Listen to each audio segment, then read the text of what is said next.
दोस्तों नमस्कार। आज हम इस वीडियो में कुछ इम्पोर्टेंट रूल्स है वो सीखने वाले हैं। नंबर 1 रहेगा क्रम विनिमय नियम, कम्यूटेटिव लॉ। सेकंड रूल रहेगा हमारे लिए सहचर्य नियम, एसोसिएटिव लॉ। और थर्ड रहेगा संवरक नियम, क्लोजर लॉ। और फोर्थ रहेगा वितरण नियम, डिस्ट्रीब्यूटिव लॉ। तो ये चारों नियम आज हम यहाँ पर अच्छे से समझने वाले हैं, तो वीडियो में आप लास्ट तक बने रहिए। अगर आप वीडियो में लास्ट तक बने रहते हैं तो इन चारों नियम को सीखने के लिए आपको फिर और किसी वीडियो की आवश्यकता नहीं पड़ेगी। तो सबसे पहले बात करते हैं अपन नंबर 1 जो हमारा है कम्यूटेटिव लॉ। मतलब नाम से पता चल रहा है क्रम विनिमय, क्रम यानी यहाँ पर क्रम का इफेक्ट नहीं पड़ता है। एग्जाम्पल के लिए ध्यान दीजिएगा, जैसे मेरे पास यहाँ पर 3 है और फिर मैं इसके अंदर 4 को ऐड करता हूँ, यानी 3 + 4 अपन काम में ले रहे हैं, एडिशन हो रहा है। तो क्या इसको हम एक्सचेंज कर सकते हैं, मतलब 4 वाली जगह 3 और 3 वाली जगह 4 को रख सकते हैं। अगर ऐसा करने पर इसके रिजल्ट में कोई भी चेंज नहीं आता है, नतीजा नहीं बदलता है, तो देखते हैं क्या होता है। ये देखिए, तो 3 + 4 और 4 + 3 दोनों का रिजल्ट यहाँ पर है ना, वो कितना आया, 7 आया। तो इसलिए प्लस के साथ, इसलिए हम कह सकते हैं कि जो प्लस है, प्लस के साथ हमारा जो क्रम विनिमय नियम है, कम्यूटेटिव लॉ है, वो पास हो गया। हम अब इसको माइनस के साथ चेक करते हैं कि क्या होता है। हमने लिखा माइनस का 3, ये 3 और माइनस का 4। अब देखिए दोस्तों, यहाँ पर जो रिजल्ट है ना, वो माइनस का 1 आ रहा है, ठीक है। दूसरा, अब हम इनकी जगह चेंज करते हैं, क्रम बदल देते हैं, 4 - 3 करते हैं और यहाँ पर रिजल्ट 1 आ रहा है। अब दोस्तों आप देखिए कि यहाँ पर माइनस का 1 आया और यहाँ पर प्लस का 1 आया, मतलब हमने इनकी जब जगह चेंज की तो हमारा जो रिजल्ट है वो भी चेंज हो गया।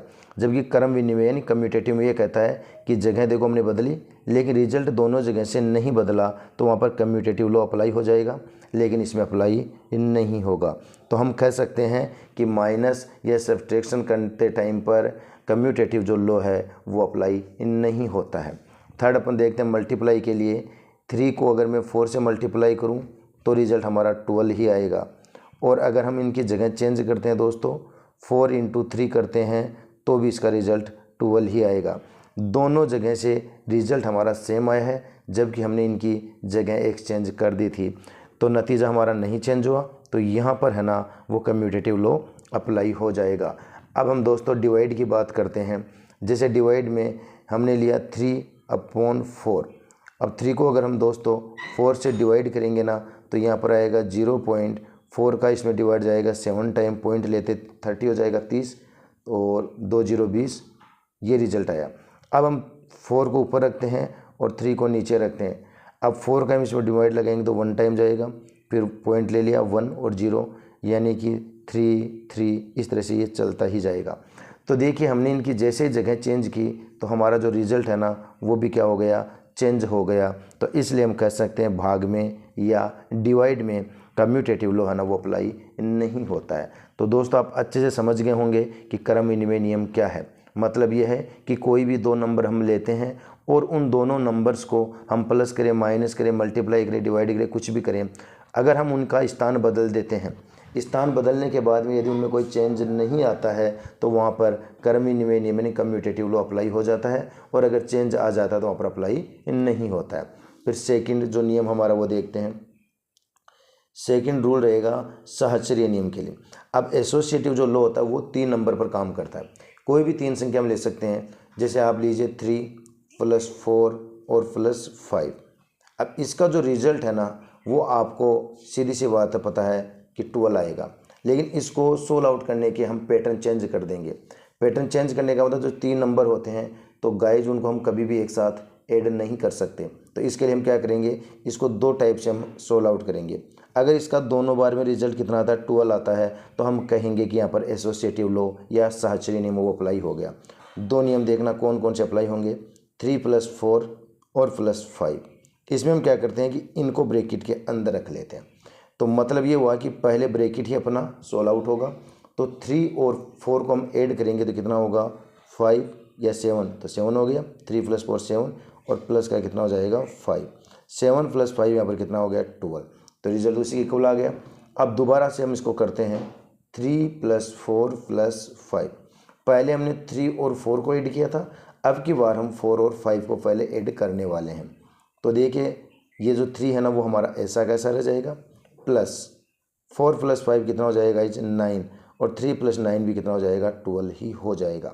तो यहाँ से हमें पता चला कि यहाँ पर जो शास्त्रीय नियम है, एसोसिएटिव लॉ है, वो यहाँ पर अप्लाई हो गया, क्योंकि इन तीनों का जो रिजल्ट था वो 12 ही था, और हमने जैसे इसको प्लस के साथ इस्तेमाल किया हमारा रिजल्ट यहाँ पर राइट चला गया। तो हम कह सकते हैं कि प्लस साइन के साथ अपना एसोसिएटिव लॉ वो अप्लाई हो जाता है। अब हम इसको माइनस के साथ चेक करते हैं कि माइनस के साथ ऐसा होता है कि नहीं होता है।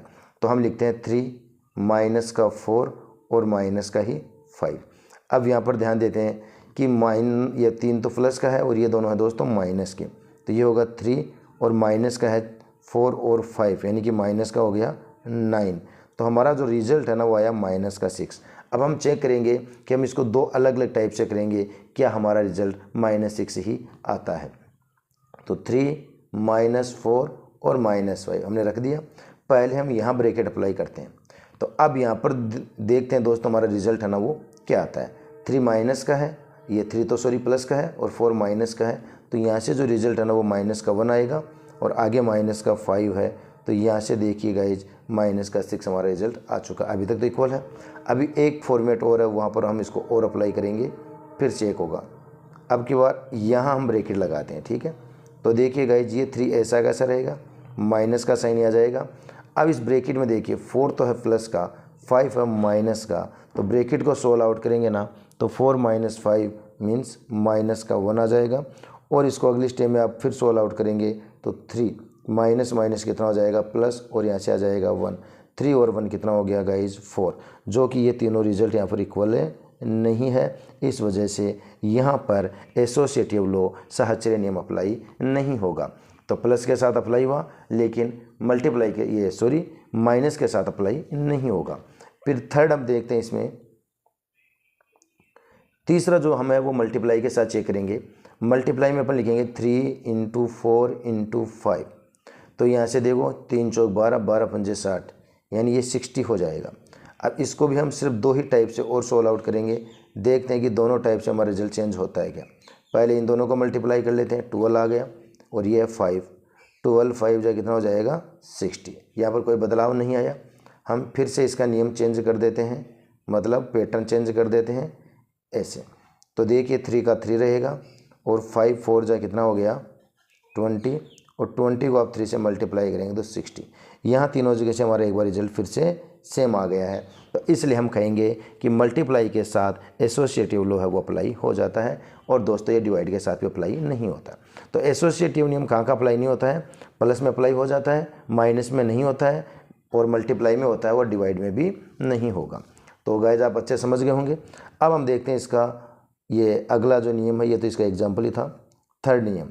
तीसरा जो हमारा नियम था वो था संवरक नियम, क्लोजर लॉ। क्लोजर लॉ या संवरक नियम। अब ये वाला जो नियम है ना, ये वो काफ़ी अच्छा नियम है। इसके बारे में हम जानेंगे कि नाम से क्लोजर यानी क्लोज, पास में रहने वाला। अब पास का मतलब कैसे रहेगा, संवरक। अब संवरक नियम ध्यान दीजिएगा कि आपको कोई एक नेचुरल नंबर दे रखा है, प्राकृत संख्या। अब नेचुरल नंबर में जो एलिमेंट होते हैं, जो अवयव होते हैं, उनको अपन कहते हैं 1 2 3 डॉट डॉट डॉट, ये अनंत तक चलता रहता है, इनफाइनाइट। अब इसमें क्या होता है कि आप इनमें से कोई भी नंबर लें, कोई भी नंबर लें। जैसे मैंने इसमें से ले लिया 5 और 6। अब इनको मैंने ऐड किया, ये भी नेचुरल नंबर है, ये भी नेचुरल नंबर है। ऐड करने पर अगर इनका रिजल्ट जो आता वो भी नेचुरल नंबर ही है, तो हम इसको कहते हैं संवरक नियम, यानी क्लोजर नियम ये अपना बन जाता है। अब ध्यान देने वाली बात है कि इसमें से आप कोई भी नंबर लेंगे, मैंने 5 और 6 लिया, बिल्कुल रिजल्ट ये आया। अब अगर प्लस के साथ ये पास हो गया, माइनस के साथ देखते हैं पास होता है कि नहीं होता है। 5 इसी में था तो हमने 5 ले लिया, 6 भी इसी के अंदर था, माइनस का 6 कर दिया। अब वो रिजल्ट कितना आया, माइनस का 1 आया। क्या माइनस का जो 1 है वो इसमें था, नहीं ना, तो ये रॉन्ग हो जाएगा। मेरा कहने का मतलब है कि ज़रूरी नहीं कि हम यहाँ पर एन ही इस्तेमाल करें, हम एन के अलावा, नेचुरल नंबर के अलावा कोई भी नंबर ले सकते हैं। आप यहाँ पर अपना होल नंबर भी ले सकते हो, होल नंबर में आता है 0 1 2 डॉट डॉट डॉट, या आप यहाँ पर अपना जेड को अपन बोलते हैं इंटीजर्स, यानी पूर्णांक नंबर लेंगे, डॉट डॉट डॉट जिसमें माइनस का 1 होता है, 0 होता है, प्लस का 1 होता है, डॉट डॉट डॉट ये चलता रहता है। ये वाला भी आप ले सकते हो, या R4 रियल नंबर भी आप इसमें ले सकते हो, कोई भी नंबर ले सकते हो।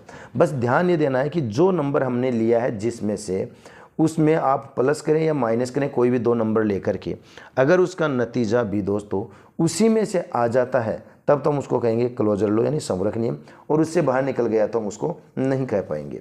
ठीक है, अब इसके बाद में माइनस में फेल हो गया, मल्टीप्लाई करते हैं 5 × 6। अब 5 को हम 6 से मल्टीप्लाई करेंगे तो कितना आएगा 30। तो देखिए गाइज 5 और 6 दोनों किस में थे, नेचुरल नंबर में थे, और रिजल्ट कितना है 30, और 30 बीच में कहीं ना कहीं मिल ही जाएगा। तो मल्टीप्लाई के साथ भी क्लोजर नियम है ना वो अप्लाई हो जाता है। अब डिवाइड की हम बात करें कि जैसे हमारा 5 है और इसको हम डिवाइड करेंगे किससे, 6 से, तो सीधी सी बात है 6 का हम जैसे इसमें डिवाइड लगाएंगे सबसे पहले 0 और फिर पॉइंट आ जाएगा, ये हो जाएगा 50। 50 में जो 6 का डिवाइड है ना वो 8 टाइम जाएगा, और ये वाला है ना इसमें कभी भी हमें देखने को नहीं मिलेगा। तो गाइज यहाँ पर भी है ना वो संवरक नियम या क्लोजर नियम है ना वो अप्लाई नहीं होगा। तो क्लोजर नियम की डेफिनेशन यही है कि हम कोई भी जो समूचे ले रहे होते हैं और उसमें से आप कोई भी 2 नंबर लें, उनको चाहे जोड़ें, चाहे घटाएं, चाहे भाग करें, कुछ भी करें, लेकिन उसका रिजल्ट अगर उसी में से आएगा तो वहाँ पर क्लोजर लॉ है या संवरक नियम वो अप्लाई हो जाएगा। अब इसके बाद में हम देखते हैं अंतिम हमारा वितरण नियम, डिस्ट्रीब्यूटिव लॉ। तो इसके लिए दोस्तों हम क्या करेंगे कि कोई भी मतलब ऐसे ब्रैकेट रखेंगे, 1 2 और 1 ले लेते हैं हम यहाँ पर 3 और 4, ठीक है ना। अब इसमें क्या करते हैं कि इसका जो नतीजा है वो इक्वल आना चाहिए। तो अब देखो इसका नतीजा क्या है, पहले मैं समझाता हूँ कि ये तो आया 2 और 4 और 3 हो गया 7, बीच में अगर मल्टीप्लाई का साइन है, तो इसका जो रिजल्ट है ना वो कितना आया 14 आ रहा है। कितना आ रहा है रिजल्ट 14। अब इसको डिस्ट्रीब्यूट करने के बाद में भी अगर यही रिजल्ट आता है, डिस्ट्रीब्यूट का मतलब इसको बांटने के बाद में ब्रैकेट को दूसरे पैटर्न से तोड़ने के बाद में, जैसे 2 को मैं 3 से अलग से मल्टीप्लाई कर दूँ, 2 को मैं 4 से अलग से मल्टीप्लाई कर दूँ, तो 2 को हमने मल्टीप्लाई कर दिया किससे 3 से, फिर बीच में प्लस का साइन इस्तेमाल कर लिया, फिर 2 को हमने मल्टीप्लाई कर लिया किससे 4 से। अब ये कितना हुआ 6 और वो कितना हुआ 8, तो 6 और 8 कितने हो गए 14। मतलब ये और ये क्या हो गया, दोनों मैच हो गया ना। तो यहाँ पर आपका जो ये डिस्ट्रीब्यूटिव लॉ है वो काम कर जाएगा, वितरण नियम है ना वो यहाँ पर काम कर जाएगा। प्लस के साथ तो प्लस के साथ काम करा, ब्रैकेट में प्लस का साइन लिया था, काम किया। अब हम ब्रैकेट में माइनस का निशान लेते हैं, देखिए अब की बार भी काम करता है क्या, 4 - 3 मैंने इस्तेमाल किया है। तो देखिए ये तो रहेगा 2 का 2 × 4 - 3 मतलब 1, तो इसका रिजल्ट कितना है 2 आया ना। अब हम अगले स्टेप में क्या करेंगे, 2 को 4 से मल्टीप्लाई करेंगे, 2 को 3 से भी मल्टीप्लाई करेंगे। 2 को हम 4 से मल्टीप्लाई करेंगे तो जाएगा 2 × 4, फिर माइनस का निशान आ जाएगा, फिर 2 को 3 से मल्टीप्लाई करेंगे तो होगा 2 × 3। 2 × 4 होता है 8 और 2 × 3 होता है 6, तो 8 - 6 यानी कि 2। यहाँ पर भी दोनों रिजल्ट क्या है इक्वल आ गए। तो ये होता है हमारा वितरण नियम, डिस्ट्रीब्यूटिव लॉ ये वाला ही होता है। तो दोस्तों हमने आपको यहाँ पर 4 नियम बताए हैं, चारों नियम आपको अच्छे से समझ में आ गए हो तो वीडियो को लाइक और शेयर जरूर कर देना। चैनल पर पहली बार आए हो तो चैनल को सब्सक्राइब भी कर लेना।